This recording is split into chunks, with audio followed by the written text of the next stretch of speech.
오늘의 주요 뉴스 함께 살펴보겠습니다. 첫 번째 소식입니다.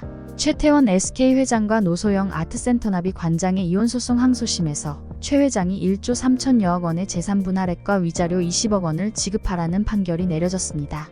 이는 1심 선고보다 20배가 늘어난 액수입니다.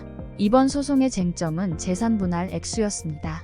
법원은 최 회장이 노 관장에게 1조 3,808억 원을 지급해야 한다고 판결했습니다. 1심에서 결정된 665억 원에서 20배 넘게 증가한 금액으로 역대 최대 규모입니다. 위자료 역시 1억 원에서 20억 원으로 크게 늘어났습니다.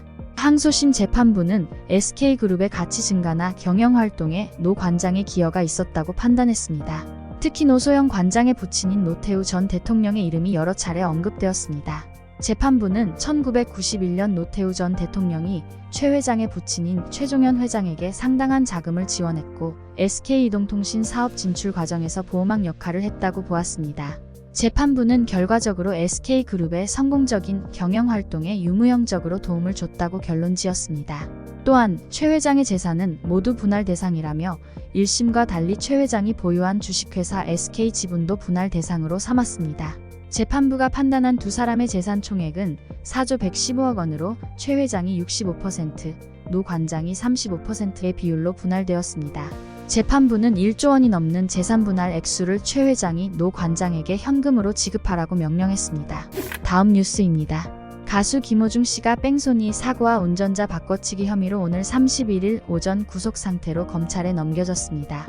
경찰은 김 씨의 사고 당시 혈중 알코올 농도가 면허 정지 수준 이상이었다고 보고 음주운전 혐의를 추가 적용했습니다.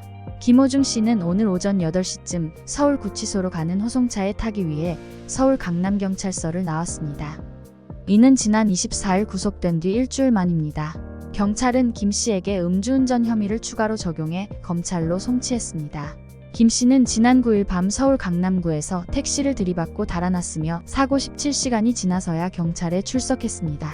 김 씨가 뒤늦게 음주운전 사실을 인정했지만 혈중 알코올 농도 측정이 불가능해 구속영장 신청 단계에서 음주운전 혐의는 적용되지 않았습니다.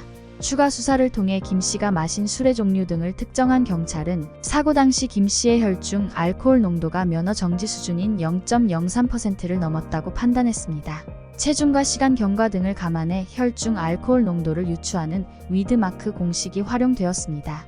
경찰은 김 씨가 소속사 대표와 함께 매니저에게 허위 자수를 부탁한 것으로 보고 범인 도피 방조 혐의를 범인 도피 교사 혐의로 변경해 적용했습니다. 구속된 김 씨 소속사 대표와 본부장, 불구속 상태였던 매니저 등 소속사 관계자 3명도 김 씨와 함께 검찰에 송치되었습니다.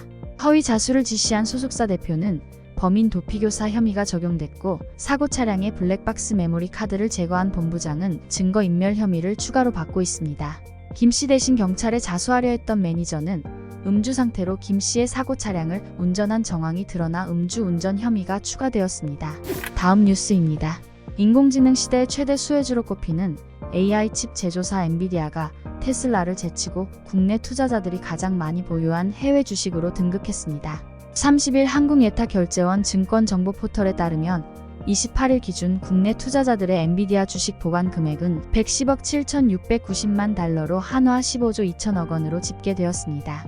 같은 날 테슬라 보관 금액은 106억 7,794만 달러로 엔비디아에 뒤처졌습니다.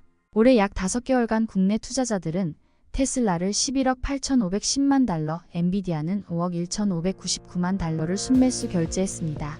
순매수 결제 규모는 테슬라가 더 많았으나 엔비디아의 주가 상승세가 테슬라를 앞지르면서 보관 금액에서 역전이 일어났습니다. 국내 투자자들의 해외 주식 보관 금액 1위 종목 교체는 약 4년 만입니다. 테슬라는 2020년 7월 아마존을 누르고 3년 11개월간 1위를 지켰으나 최근 전기차 수요 둔화와 일론 머스크의 언행으로 주가가 하락했습니다. 연초 250달러 선에 근접했던 테슬라 주가는 약 5개월 동안 30% 하락하며 시가총액 상위 10위권 밖으로 밀려났습니다.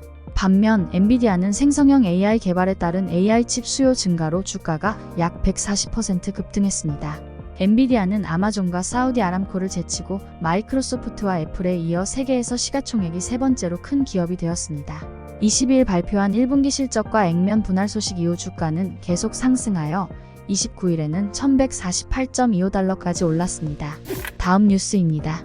올해에도 출생아 감소세가 이어지며 1분기 합계 출산율이 처음으로 0.7명대로 떨어졌습니다. 출생아 수가 사망자 수에 미치지 못하면서 53개월째 인구 자연 감소 행진이 이어지고 있습니다. 현재 추세가 계속되면 연간 합계 출산율이 예상보다 더 낮아질 가능성도 있습니다. 그러나 정부는 2022년 하반기 이후 증가한 혼인 건수 등 영향으로 하반기 출생아 수가 반등할 가능성에도 주목하고 있습니다. 통계청에 따르면 1분기 출생아 수는 6474명으로 1년 전보다 3994명 감소했습니다. 합계 출산율은 0.76명으로 역대 최저치를 기록하며 처음으로 0.8명선이 붕괴되었습니다. 합계 출산율은 모든 시도에서 감소했습니다. 지난해 연간 합계 출산율은 0.72명이었습니다.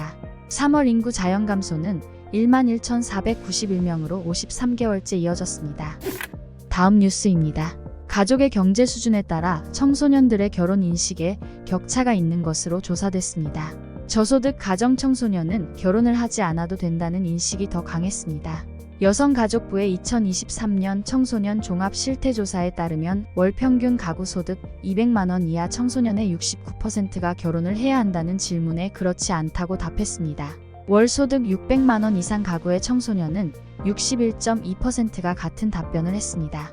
청소년들의 결혼에 대한 당위 인식은 전체적으로 감소하는 추세이지만 소득이 낮을수록 더 뚜렷했습니다. 소득 200만원 이하 청소년 중 결혼을 해야 한다고 답한 비율은 2020년 62.5%에서 지난해 69%로 증가했습니다. 반면 소득 600만원 이상 청소년은 같은 기간 58.9%에서 61.2%로 소폭 증가했습니다. 청소년의 아침 식사 비율에서도 소득 계층 간 격차가 나타났습니다. 소득 200만원 이하 가구의 청소년 중 43.9%가 아침 식사를 한다고 응답한 반면 소득 600만원 이상 가구는 65.7%가 아침 식사를 한다고 답했습니다. 어제 행복했는지 등의 질문에서도 소득 200만원 이하 청소년의 긍정 정서 점수는 6.87점, 소득 600만원 이상은 7.21점으로 행복 격차가 있었습니다. 다만 아침 식사 비율과 긍정 정서 지표에서 소득 계층 간 격차는 2020년 조사보다 다소 완화되었습니다. 지난해 청소년의 주중 수면 시간은 소득 600만원 이상 가구에서 가장 짧았고 주중 적정 수면 시간에 미달하는 고교생 비율도 이들 가구에서 가장 높았습니다. 이는 대학 입시를 앞두고 사교육 시간이 늘었기 때문으로 보입니다. 이번 조사는 전국 5천 가구의 주 양육자와 만 9세에서 24세 청소년 7,423명을 대상으로 이루어졌습니다. 다음 뉴스입니다. 우체국에서 발송한 소포 내용물을 수취인이 사진으로 미리 확인할 수 있는 서비스가 출시되었습니다. 이는 중고거래 사기의 증가로 안전한 거래 환경을 제공하기 위한 조치입니다. 과학기술정보통신부 우정사업본부는 이 서비스를 수도권, 경남권, 충청권 주요 우체국 134곳에서 운영한다고 밝혔습니다. 이 서비스는 발송인의 요청에 따라 우체국에서 물품을 촬영하고 소포 접수 완료 후 수취인에게 사진을 전송하는 방식으로 진행됩니다. 수취인은 포스트톡, 카카오톡, 네이버 톡톡으로 사진 URL이 포함된 메시지를 받게 됩니다.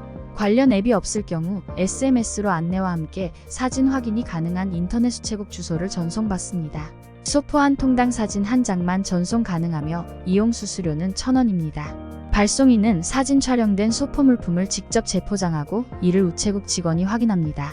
우체국에서는 발송인이 요청한 물품 외관만 촬영하여 수취인에게 전송하며 성능이나 품질, 내용물 구성과 수량 등은 보증하지 않습니다. 이 서비스는 24일부터 연말까지 시범 운영되며 성과 분석 후 전면 시행될 예정입니다. 시범 운영 우체국은 우정사업본부 홈페이지나 우편 고객센터에서 확인할 수 있습니다. 마지막으로 날씨입니다. 토요일인 내일은 전국에 비가 오는 곳이 있겠습니다. 영서와 경북엔 5에서 20mm, 경기 동부와 충북에 5에서 10mm, 서울과 경기 서부, 영동엔 5mm 정도의 비가 내리겠고 강원과 영남엔 대기 불안정으로 천둥, 번개를 동반한 비가 오는 곳도 있겠습니다. 강원과 경북은 일요일에도 비가 예상됩니다. 날씨였습니다. 오늘의 주요 뉴스는 여기까지입니다. 구독과 좋아요, 알람 설정은 뉴스 제작에 큰 힘이 됩니다. 시청해주셔서 감사합니다.